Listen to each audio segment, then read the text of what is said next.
تمہید کے بعد آپ بچوں کو بغور سننے کی تاکید کے ساتھ عبارت کی قرأت کریں۔ آپ کے لیے میں قرأت کرتا ہوں۔ میں مریخ ہوں۔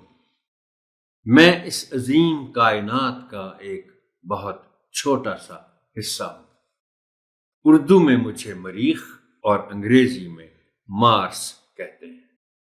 یقیناً دوسری زبانوں میں بھی میرے کئی نام ہوں گے۔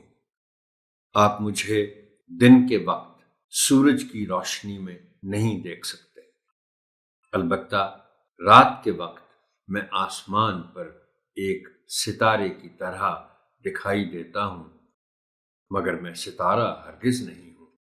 میں ایک سیارہ ہوں، بالکل اسی طرح جیسے میری بہن زمین ایک سیارہ ہے جس پر آپ لوگ رہتے ہیں۔ میں ہر وقت سورج کے گرد بہت تیزی سے چکر لگاتا رہتا ہوں اور ہر سیکنڈ میں 24 کلومیٹر فاصلہ طے کرتا ہوں۔ آج سے ہزاروں سال پہلے انسان نے جب میری سرخ روشنی دیکھی تو مجھے گرم مزاج سمجھا۔ سچ تو یہ ہے کہ میں بہت زیادہ ٹھنڈا ہوں۔ میرا اوسط درجہ حرارت -23 درجے سینٹی گریڈ ہے، جبکہ میری سطح کا زیادہ سے زیادہ درجہ حرارت 0 ڈگری سینٹی گریڈ ہے۔ زمین پر اس درجہ حرارت پر پانی جم کر برف بن جاتا ہے۔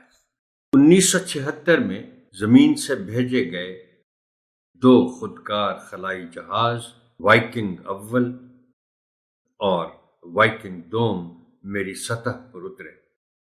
ان دونوں خلائی جہازوں نے میری سطح کی ہزاروں تصویریں کھینچی۔ اس کے علاوہ میری فضا یعنی ہوا اور مٹی کا بھی تفصیل سے جائزہ لیا۔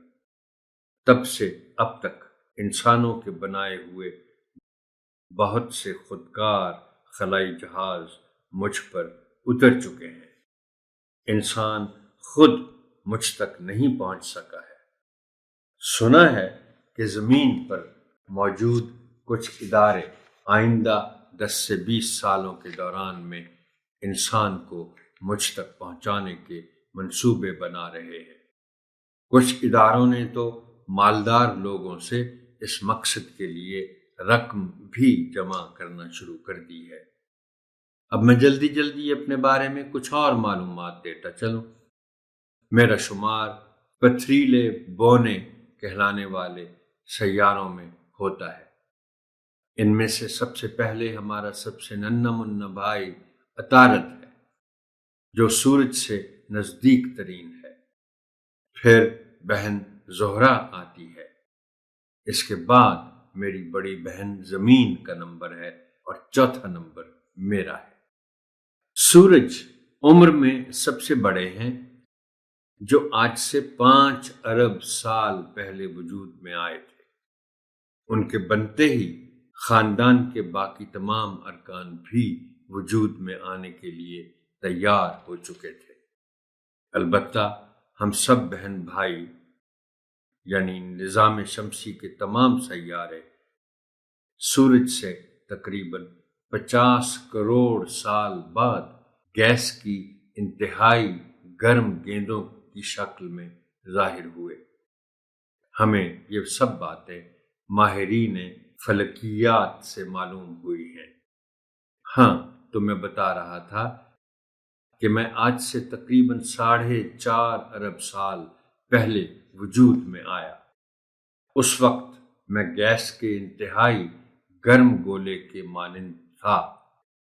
تقریباً 1 ارب سال گزرنے کے بعد میں اچھا خاصا ٹھنڈا ہو گیا، مگر اتنا ٹھنڈا کہ میری سطح جم کر ٹھوس چٹانوں کی شکل اختیار کر گئی۔ اس وقت سورج سے میرا اوسط فاصلہ 27 کروڑ 80 لاکھ کلومیٹر ہے، یعنی زمین کے مقابلے میں تقریباً 8 کروڑ کلومیٹر زیادہ۔ دوربین سے دیکھنے پر میں بہت بڑا ضرور نظر آتا ہوں، لیکن میری جسامت زمین سے تقریباً آدھی ہے۔ اسی طرح کشش سیکل کم ہونے کی وجہ سے مجھ پر ہوا کا دباؤ بہت کم ہے۔ زمین کی فضا میں سب سے زیادہ نائٹروجن گیس 78%، آکسیجن 21% اور بہت ہی معمولی مقدار میں کاربن ڈائی آکسائڈ سمیت دوسری گیسیں موجود ہیں۔ میرا معاملہ بالکل الٹ ہے۔ ایک تو میری فضا ویسے ہی بہت ہلکی ہے، دوسرے یہ کہ اس میں 95% کاربن ڈائی آکسائڈ ہے۔ نائٹروجن اور آکسیجن تو بہت معمولی سی مقدار میں ہے۔ لہذا میرا مشورہ یہ ہے کہ آپ کبھی مجھ سے ملنے تشریف لائیں تو اپنے ساتھ ڈھیر ساری آکسیجن کا بندوبست کر کے آئیے گا، ورنہ میرے پاس آتے ہی آپ کا دم گھٹ جائے گا۔ میرا اور زمین کا وزن تقریباً یکساں ہے، لیکن اس کے باوجود میرے اور زمین کے ایک سال میں بہت فرق ہے۔ زمین کا ایک سال 365 ایام کا ہے، جبکہ مجھے ایک سال پورا کرنے میں 167 ایام لگتے ہیں۔ میری باتیں ہیں تو دلچسپی سے بھرپور، اور میں اپنے بارے میں بہت ساری تفصیل لکھ سکتا ہوں، لیکن میں اپنی آپ بیتی یہیں پر ختم کرتا ہوں۔